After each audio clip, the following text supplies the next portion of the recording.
Hello everyone, प्यारे बच्चों। आज इस वीडियो में मैं प्रोज के थर्ड लेसन जिसका टाइटल है टू स्टोरीज अबाउट फ्लाइंग, इसके फर्स्ट पार्ट जिसका टाइटल है हिज फर्स्ट फ्लाइट, जिसको लियाम ओफ्लाहर्टी ने लिखा है, इस लेसन का हिंदी सारांश आपके सामने प्रस्तुत करूंगा। और इस पार्ट में जितने भी डिफ़िकल्ट वर्ड्स हैं उनका अर्थ भी आपको मैं बताऊंगा। मैं उम्मीद करता हूं कि आप इस वीडियो को ध्यानपूर्वक सुनेंगे। सीगल पक्षी का बच्चा अपनी शिखा फलक पर अकेला था। उसके दो भाई और उसकी बहन एक दिन पहले ही उड़ गए थे। वह उनके साथ उड़ने से डरता था। किसी तरह जब वे थोड़ा सा दौड़कर शिखा फलक के किनारे तक आया और उसने अपने पंख फड़फड़ाने का प्रयत्न किया तो वह डर गया। सागर का महान विस्तार नीचे की ओर फैला हुआ था और ये नीचे की तरफ लंबा रास्ता जैसा मीलों नीचे था। उसे निश्चित तौर पर ऐसा लगा कि उसके पंख कभी उसे सहारा नहीं दे सकेंगे। इसलिए उसने अपना सिर झुकाया और शिखा फलक के नीचे छोटे से छेद में आ गया जहां वह रात को सोया था।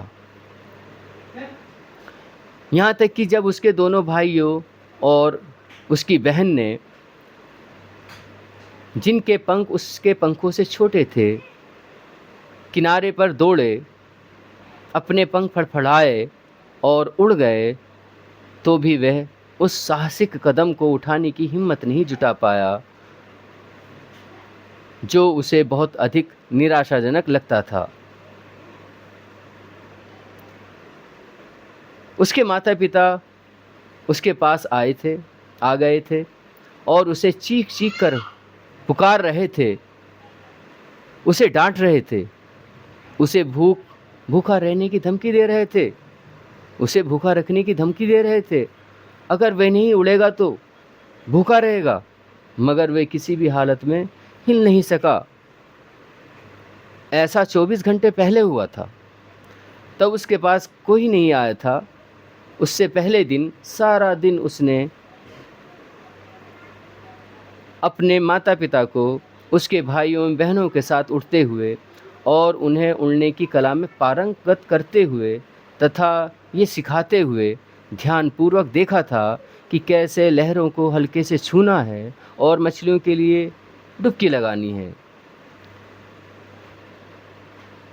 वास्तव में उसने अपने बड़े भाई को अपनी पहली मछली पकड़ते हुए और उसे एक चट्टान पर खड़े होकर लालच से खाते देखा था, जबकि उसके माता पिता आसपास चक्कर काटते हुए गर्व से चिल्ला रहे थे और सुबह भर पूरा परिवार सामने की पहाड़ी के बीच के पठार पर चलता रहा था और उसकी कायरता के लिए उसे चिढ़ाता रहा था।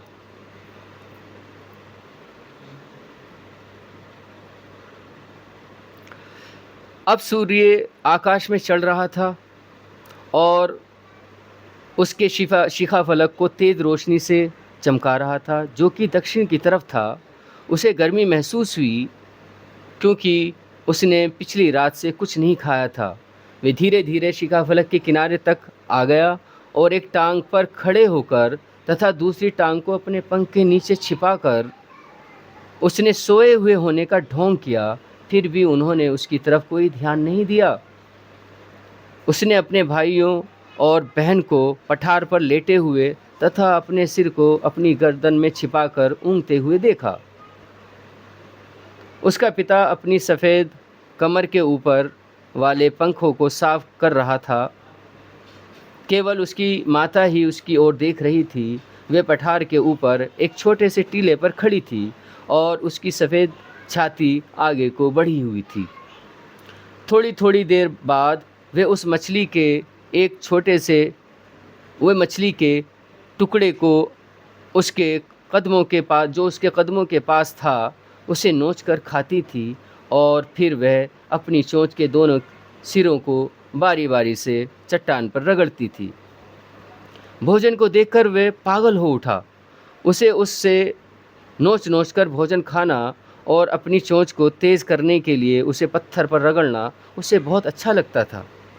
गा गा गा, वह चिल्लाया और उससे प्रार्थना की कि उससे उसके लिए भोजन लाए।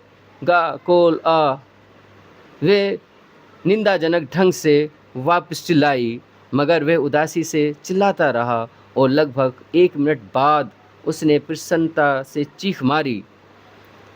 उसकी माँ ने मछली का टुकड़ा उठा लिया और उसे लेकर उसकी तरफ उड़कर आ रही थी। वह उत्सुकता से चट्टान पर अपने पैरों को पटकता हुआ आगे की ओर झुका और उसके निकट आने का प्रयास किया, मगर जब वे बिल्कुल उसके सामने थी, वे रुक गई। उसके पंख गतिहीन हो गए और उसकी चोंच में मछली का टुकड़ा लगभग उसकी अर्थात बच्चे की चोंच की पहुंच में था। उसने हैरानी से एक क्षण इंतज़ार किया। उसे हैरानी हो रही थी कि वह नज़दीक क्यों नहीं आई और फिर भूख से पागल हो वह मछली पर झपटा। वह ज़ोरदार चीख के साथ वह आगे और नीचे खाली स्थान में गिरा। तब बहुत बड़े डर ने उसे जकड़ लिया और उसका दिल थम गया।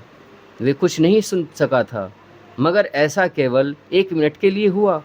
वे अगले ही क्षण उसने अपने पंखों को बाहर की ओर फैलते हुए महसूस किया। हवा उसके छाती के पंखों में टकराई, तब उसके पेट के नीचे एवं फिर उसके पंखों से। वह अपने पंखों के सिरों को हवा से काटते महसूस कर सकता था।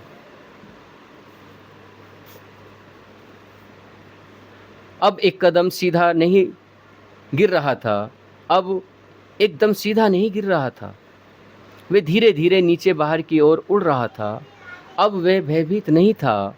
उसने केवल थोड़ा-सा भौचक्का महसूस किया। तब उसने अपने पंखों को एक बार फड़फड़ाया और वह ऊंचा उठा। गा गा गा गा गा गा गा कोला कहती हुई उसकी माँ उसके पास से तेजी से निकल गई, जबकि उसके पंख तेज आवाज़ पैदा कर रहे थे। उसने अपनी माँ का जवाब एक अन्य चीख से दिया। फिर उसका पिता चीखता हुआ उसके ऊपर उड़ा। उसने अपने 2 भाइयों और अपनी बहन को उछल कूद करते हुए, बिना पंख हिलाए उड़ते हुए तथा डुबकी लगाते हुए अपने आसपास उड़ते हुए देखा। फिर वह पूरी तरह से भूल गया कि वह कभी उड़ने में असमर्थ था और उसने स्वयं की गोता लगाने, मंडराने और तिरछा उड़ने के लिए तारीफ़ की और खुशी से चीखने लगा। अब वह सागर के निकट था और सीधे उसके ऊपर उड़ रहा था। बिना किसी झिझक के वह सागर के ऊपर था। उसने अपने नीचे विशाल हरा सागर देखा, जिसके ऊपर छोटी-छोटी लहरें हिल रही थीं, और उसने अपनी चोंच को एक तरफ हिलाया और खुशी से काँय-काँय करने लगा। उसके माता-पिता और उसके भाई और बहन सागर के हरे फर्श पर उससे पहले ही बैठ गए थे। वे तेज़ आवाज़ करते हुए उसे बुला रहे थे। उसने हरे सागर पर खड़े होने के लिए अपनी टांगें सीधी की। उसकी टांगें सागर में धंस गई। वह डर से चिल्लाया एवं अपने पंखों को फड़फड़ाते हुए फिर उठने की कोशिश की, मगर वह थका हुआ था और भूख से कमज़ोर था, और इस अजीब व्यायाम से अत्यधिक थका होने के कारण वह उठ ना पाया। उसके पाँव हरे सागर में धंस गए। फिर उसके पेट ने उसको छुआ और वह अधिक नहीं डूबा। वह उसके ऊपर तैर रहा था और उसके आसपास उसका परिवार आवाज़ें कर रहा था, उसकी तारीफ़ कर रहा था, और उनकी चोंचें उसे छोटे शार्क मछली के टुकड़े प्रस्तुत कर रही थीं। उसने अपनी पहली उड़ान भर ली थी। प्यारे बच्चों, मैं अभी इस लेसन जिसका टाइटल है हिज फर्स्ट फ्लाइट का सारांश आपके सामने प्रस्तुत कर रहा था। अब इस लेसन में जितने भी डिफ़िकल्ट वर्ड्स आए हैं, मैं उनका हिंदी अनुवाद बता रहा हूँ। पहला वर्ड है सीगल। ये एक समुद्री पक्षी है। लेज का अर्थ होता है शिखा फलक, जिसको कहते हैं a part of a rock that is jutting out. Brink का अर्थ होता है किनारा, फ्लैप का अर्थ होता है फड़फड़ाना, एक्सपेंस का अर्थ होता है फैलाव, बीनीथ का अर्थ होता है अंडर, जिसे हम कहते हैं नीचे, मस्टर का अर्थ होता है इकट्ठा करना, कलेक्ट करना, गैदर करना, करेज का अर्थ होता है साहस, बोल्डनेस, डेस्परेट का अर्थ होता है निराशापूर्ण, श्रीली का अर्थ होता है तीखी आवाज़, अपब्रेडिंग का अर्थ होता है डांटना, फटकारना, रिब्यूकिंग, वॉच का अर्थ होता है देखा, परफेक्टिंग का अर्थ होता है पूर्ण करना, मुकम्मल करना, स्किम का अर्थ होता है हल्के से छूना, हेरिंग का अर्थ होता है मछली, फिश, डेवर का अर्थ होता है लालच से खाना, कैकल का अर्थ होता है पक्षी की एक तरह की आवाज़ है, प्लेट्यू का अर्थ होता है पठार, क्लिफ का अर्थ होता है पहाड़ी, टॉन्टिंग का अर्थ होता है व्यंग करना, ताना मारना, कवर्डाइज का अर्थ होता है कायरता, असेंडिंग का अर्थ होता है उठना, ब्लेजिंग का अर्थ होता है जलना, प्रिटेंडेड का अर्थ होता है दिखावा, डोजिंग का अर्थ होता है ऊँघना, प्रीनिंग का अर्थ होता है संवारना, हम का अर्थ होता है उठी हुई चट्टान, स्क्रैप का अर्थ होता है रगड़ना, वेट का अर्थ होता है तेज़ करना, शार्पेन जिसे बोलते हैं, स्क्रीम का अर्थ होता है चिल्लाना, डेरिसिवली का अर्थ होता है निंदा से, प्लेंटिवली का अर्थ होता है उदासी से, अटर्ड का अर्थ होता है बोलना, लीन का अर्थ होता है झुकना, डाइव का अर्थ होता है कूदना, गोता लगाना, स्क्रीम का अर्थ होता है चीखना, स्वूप का अर्थ होता है उड़ना, स्विश हल्की आवाज़ को बोलते हैं, स्टमक का अर्थ होता है पेट, सोरिंग का अर्थ होता है उड़ना, ग्रेजुअली का अर्थ होता है धीरे धीरे, कर्वेटिंग का अर्थ होता है कूदना, जंपिंग, कमेंडेड का अर्थ होता है तारीफ़ करना, अप्रिशिएट करना, श्रीकिंग का अर्थ होता है चिल्लाना, वेस्ट का अर्थ होता है वास्ट का अर्थ होता है बड़ा, रिजेस का अर्थ होता है छोटी लहरें, और बिकॉनिंग का अर्थ होता है पुकारना, फ्राइट का अर्थ होता है डर, भय, फियर, एग्जॉस्टेड का अर्थ होता है थका हुआ, टायर्ड, बेली का अर्थ होता है पेट जिसे हम स्टमक बोलते हैं, फ्लोटिंग का अर्थ होता है तैरना, स्विमिंग, ब्रेसिंग का अर्थ होता है तारीफ़ करना, और स्क्रैप का अर्थ होता है पीसेस, टुकड़े। प्यारे बच्चों, अभी मैंने आपके सामने हिज फर्स्ट फ्लाइट का हिंदी सारांश और कठिन शब्दों का अर्थ आपके सामने प्रस्तुत किया। मुझे उम्मीद है आपको ये लेसन समझ आ गया होगा। आज की इस वीडियो में इतना ही। Thank you.